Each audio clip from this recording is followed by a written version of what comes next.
This is Land of Havilah, Psalm 9. It's 20 verses. Verse 1. For the chief musician set to the death of the son, a psalm by David. I'll give thanks to Yahweh with my whole heart. I'll tell of all your marvelous works. I'll be glad and rejoice in you. I'll sing praise to your name, O Most High. When my enemies turn back, they stumble and perish in your presence. For you have maintained my just cause. You sit on the throne judging righteously. You have rebuked the nations. You have destroyed the wicked. You have blotted out their name forever and ever. The enemy is overtaken by endless ruin. The very memory of the cities which you have overthrown has perished. But Yahweh reigns forever. He's prepared his throne for judgment. He'll judge the world in righteousness. He'll administer judgment to the peoples in uprightness. Yahweh will also be a high tower for the oppressed, a high tower in times of trouble. Those who know your name will put their trust in you, for you, Yahweh, have not forsaken those who seek you. Sing praises to Yahweh who dwells in Zion, and declare among the people what he's done. For he who avenges blood remembers them. He doesn't forget the cry of the afflicted. Have mercy on me, Yahweh.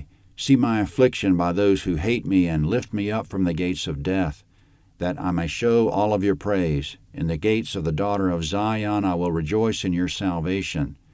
The nations have sunk down in the pit that they made. In the net which they hid, their own foot is taken. Yahweh has made himself known. He has executed judgment. The wicked is snared by the work of his own hands. Meditation, Selah. The wicked shall be turned back to Sheol, even all the nations that forget God. For the needy shall not always be forgotten, nor the hope of the poor perish forever. Arise, Yahweh, don't let man prevail. Let the nations be judged in your sight. Put them in fear, Yahweh. Let the nations know that they're only men. Selah. Comment, there's something about verse 1 that's uncertain. It should either be for the chief musician set to the death of the son, which is very interesting, or it should be for the chief musician according to Alumoth. The meaning of Alumoth is unknown. Maybe that's a musical style. If it should be death of the son, maybe this psalm refers to the death of Jesus. As we read through the psalm, we could certainly apply it to the death of Jesus, and we should apply it that way, but it's all in generalities such that we should also apply it to David and to any righteous person who's being oppressed by his enemies.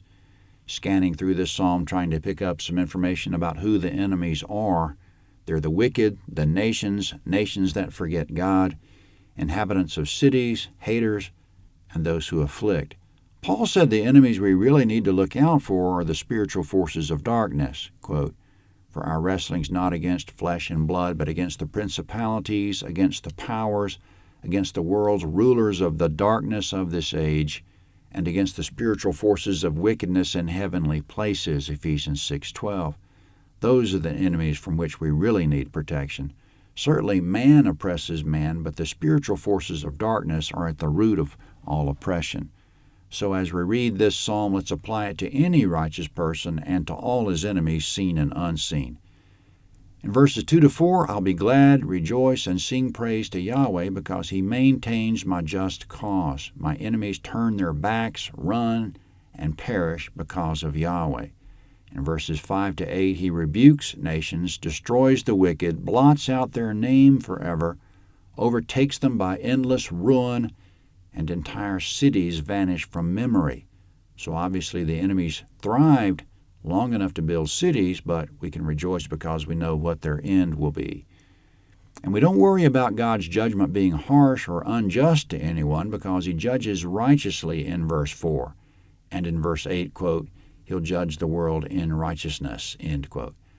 But for the oppressed in verse 9, he's a high tower. A high tower in ancient Israel was exactly that. Large cities had walls, and towers weren't so useful, but in smaller towns and villages they built towers, such as in Penuel, Shechem, and Thebez. When an enemy attacked, they ran to the tower, shut themselves in, and from the top of the tower rained down punishment on their enemies, Judges 9:51-53. Yahweh is a high tower. In verse 10, to know Yahweh is to trust him. Quote, those who know your name will put their trust in you, for you've not forsaken those who seek you, end quote. In verse 11, sing praises to Yahweh and declare among the people what he's done. We shouldn't be silent. We should declare publicly among the people what he's done.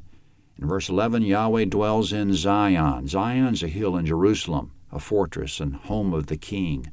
Therefore, the term Zion applies poetically to Yahweh's home in heaven because he's king and he sits enthroned there. The daughter of Zion in verse 14 is a poetic term for anyone faithful to God. In verse 12, quote, he who avenges blood remembers them, end quote. God's the avenger of blood. He avenges any righteous person who's been killed.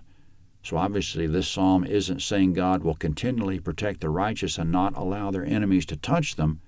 Their enemies might even be able to kill them, but God will avenge them. The righteous will get their justice, but it might have to wait on the final judgment.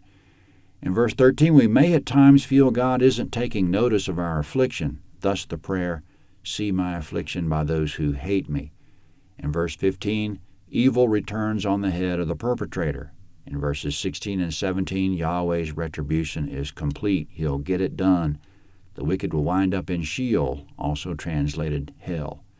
In verse 18, it might take a while to see results, but the needy won't always be forgotten, nor the hope of the poor perish forever. In verses 19 and 20, arise, Yahweh, and bring about the result we're waiting on. Put your fear into the nations and teach them who's boss. Teach them they're only men.